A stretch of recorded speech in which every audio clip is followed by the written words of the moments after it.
2026 കുറച്ച് GK ക്വസ്റ്റ്യൻസാണ് ഇന്ന് നമ്മൾ പഠിക്കാൻ പോകുന്നത്.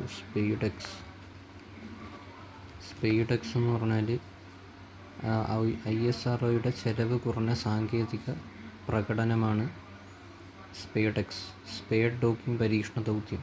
ഏകദേശം 220 കിലോഗ്രാം ഭാരമുള്ള രണ്ട് ചെറിയ ബഹിരാകാശ പേടകങ്ങളായ STX-01 STX-02 എന്നിവ ഉപയോഗിച്ച് ബഹിരാകാശത്ത് കൂടിച്ചേരൽ, ഡോക്കിംഗ്, അൺഡോക്കിംഗ് എന്നിവ സാധൂകരിക്കുക. 55 ഡിഗ്രി ചെരിവിൽ 474 കിലോമീറ്റർ താഴ്ന്ന ഭൂമി ഭ്രമണപഥത്തിലേക്ക് വിക്ഷേപിച്ചു. വിക്ഷേപണം ഡിസംബർ 30, 2024 PSLV C-60 10 മുതൽ 20 കിലോമീറ്റർ പ്രാരംഭ വേർതിരിവോടെ ഉപഗ്രഹങ്ങളെ വിന്യസിച്ചു. ദൂര കൂടിച്ചേരൽ കൈവരിച്ചു.